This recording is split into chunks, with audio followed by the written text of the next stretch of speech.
Hello guys, this is Roger69501 and welcome to my channel. And today's Friday, so it's Black Friday. I hope that all of you have or had happy Thanksgiving with family, friends and relatives. And I hope that all of you had a lot of turkey to eat with lots of gravy. Oh yeah. Well, well, in my case, I work in Thanksgiving, and I'm tired, but it was a good day. So today, I decided to take the day off. I say, nah, I'm not gonna work today, Friday, where I usually work Fridays, but I decide not to work today. I said, nah, I'm gonna stay home. So, here I am. So the comic book that I'm gonna display was published back in 1999, and it is Catwoman issue number 65. Now, what's so great about this cover? Well, what I like about this cover is, well, you will see it. Okay, so I'm gonna show it now. Here's Catwoman issue 65. Check out the cover. Pretty neat, huh? Ha! Okay. Yep, I like this cover because it has a Catwoman is dressed as the Joker. Pretty neat. So let's put it here. Okay, stay. Okay. I'm gonna give you my thoughts of the comic books that I bought 2 weeks ago, and also this week I didn't go to the comic book shop because of the holidays. Monday was holiday and yesterday, so I'm gonna get them next week. So hopefully after next week, so everything will settle down till the next holiday, which is Christmas. What I'm gonna have next week is gonna be big stack of comics from this week and the one that's supposed to show up next week. So it's gonna be double stack of comics. Ouch. It's hot. Well, so I'm gonna give you my thoughts about it.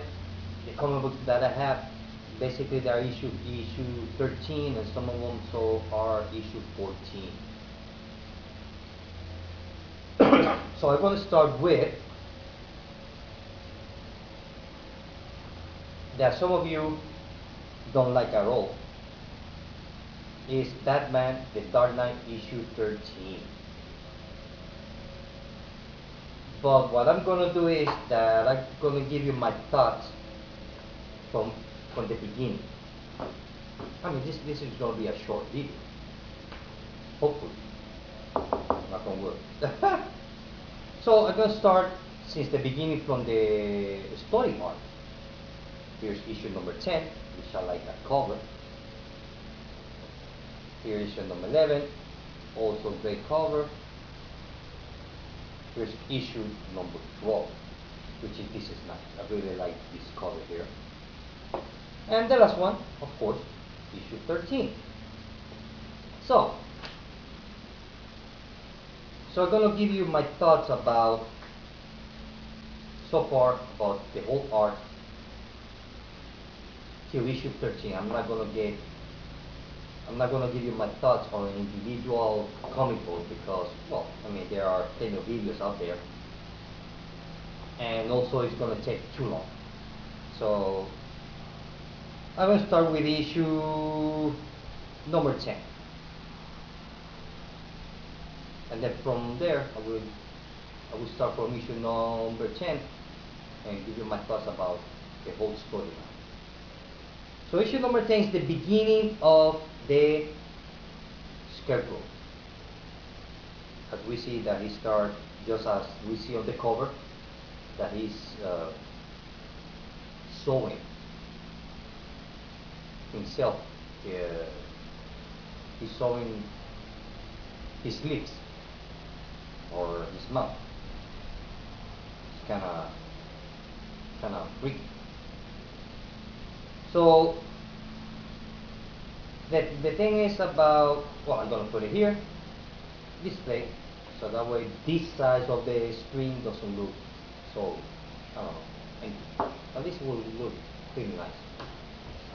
So the thing about Batman the Dark Knight, especially now with this story arc of Scarecrow, is that you have two stories with one. But the thing is, the way that it's done,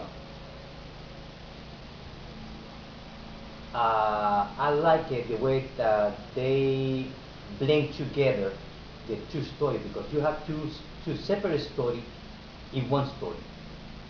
I don't know if that makes any sense. You got the main story, which is the Scarecrow kidnapping kids and using the kids that to experiment his new fear toxin. He wants to cure the kid how to control fear. Comic book world. I don't know. So, and also you got the story of how Scarecrow, actually the life of the Scarecrow when he was a kid with his father. And the thing is that the the days when the Scarecrow was growing up, he screwed up. I mean, up here, forget it. He has no. I mean, he's one sick puppy. That's it. And his father is worse because his father used to be a scientist, and I think that he lost his job or something, and he was creating fear toxin. And he took his son as a guinea pig and put his son through hell and back, and they sent him back to hell for many years, couple of years, until his father died. But the kid on his head, he's messed up. He ended up being a sick puppy. So, and that's how Scarecrow becomes the Scarecrow. Also, you have the main story of the Scarecrow, like I said before, that he's kidnapping little kids and put them through hell. I mean, he doesn't kill them or anything like that. He used the kids as guinea pigs. He likes to give fear. Now, this new Scarecrow, the way that they doing it now, at least on this story arc, I mean, on the new 52, I like it more better now, like it was before the new 52. Okay, before the new 52, he might have the same. It was the same thing. Scarecrow with his with his toxin fear, and his suit that was like a scarecrow. But before the 52, he was portrayed like he was trying to be scary, but he cannot be scary without the toxin fear. Now on here, on the new 52, the scarecrow, he can give fear without using any toxin fear, because the way that they make now the scarecrow is very dark. I mean, it's dark, dark, dark. It's completely different as we know before the new 52. And when I say before the new 52, I'm talking about back in the 90s. I don't know how he's been portrayed on the new millennium. I have no idea. But as here, I like the way that they portraying the scarecrow. The scarecrow, now it is a scarecrow. Scary as hell. In the comic book world. Compared to the before the new 52, oh yeah. So he decided to start kidnapping kids. Like I said. And then on issue number 11, he decided to kidnap Commissioner Gordon and give him toxin fear. So what he's doing, he has like a new toxin fear. Like he says, well, I can. There's a part of the story where he says, "I'm gonna take you to the future or the past," which that's kind of, I can get it quite right. I don't know what that means because fear is fear. I don't see the difference between fear of the future and fear of the present and fear from the past. I mean, fear is fear. To me, there's no difference to it. Well, hey, come to the world. So while while Gordon he's under the toxic fear, he start looking back what happened to his daughter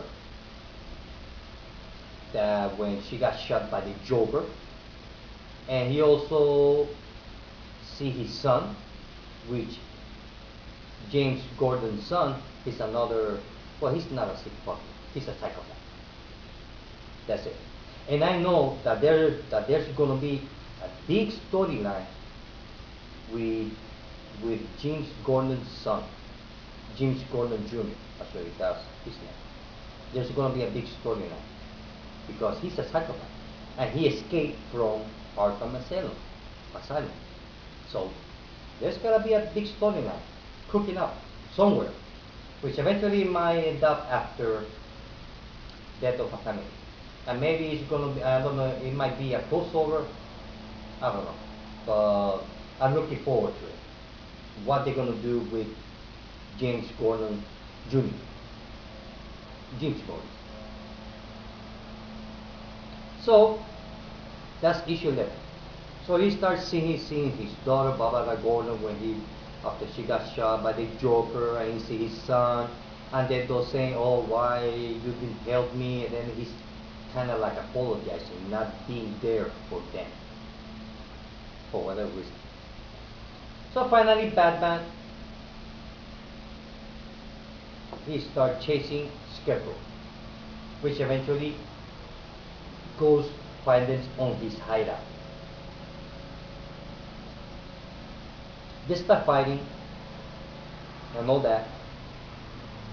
So Scarecrow managed to strap Batman on a table. And and there's one little thing that I found on the story that didn't make any sense. Is that the Scarecrow says to Batman, "I tried to take off your mask, but the mask has a special lock system." I mean, how can a mask has a lock system? It's not made out of metal, so I don't know. Comic book world. Here we go again. Comic book, comic book world.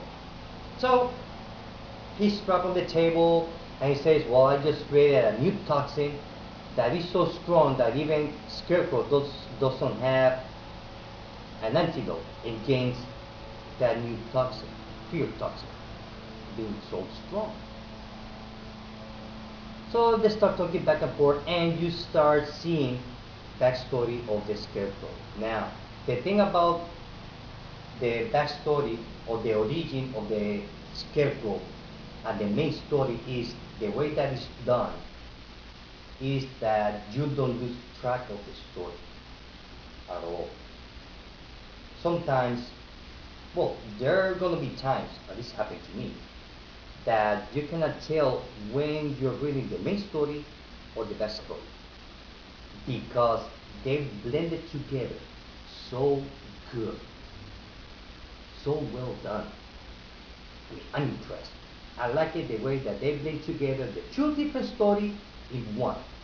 In a sense that you cannot tell in the beginning, at least for me, it was hard for me to understand, okay, I'm reading the main story or when he was a child.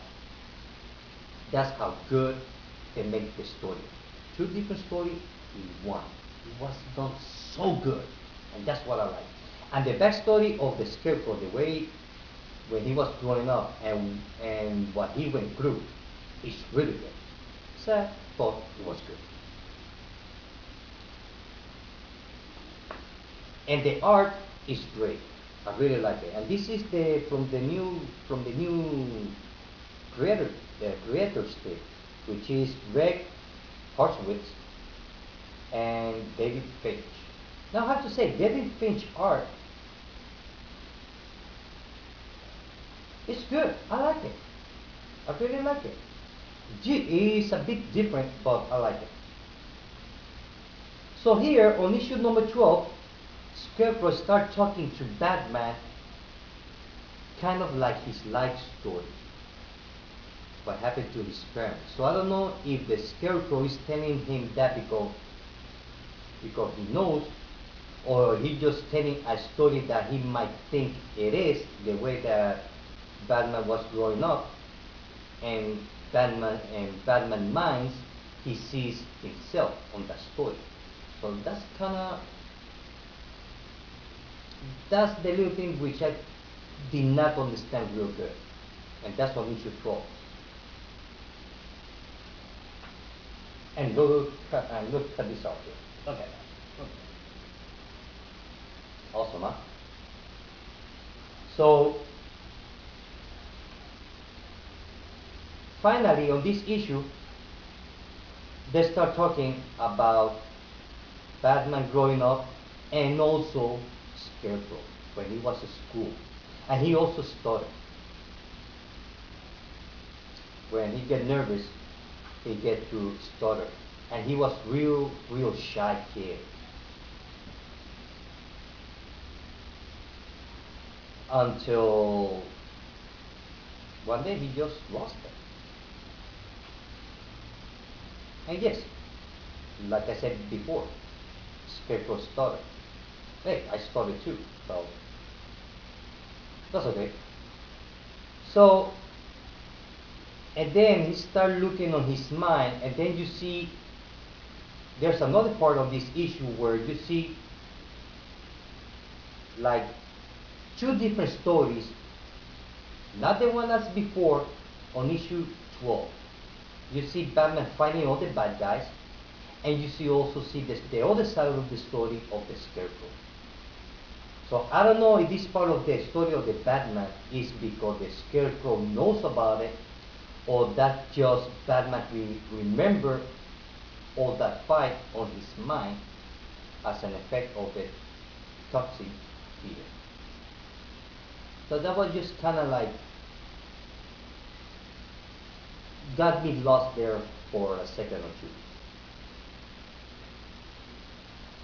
And then on the end, we see Bruce Wayne in the cave surrounded by bats. It's kind of like retelling the story of Batman overcoming the fear of bats. Now, issue 13, he finally escapes from the table.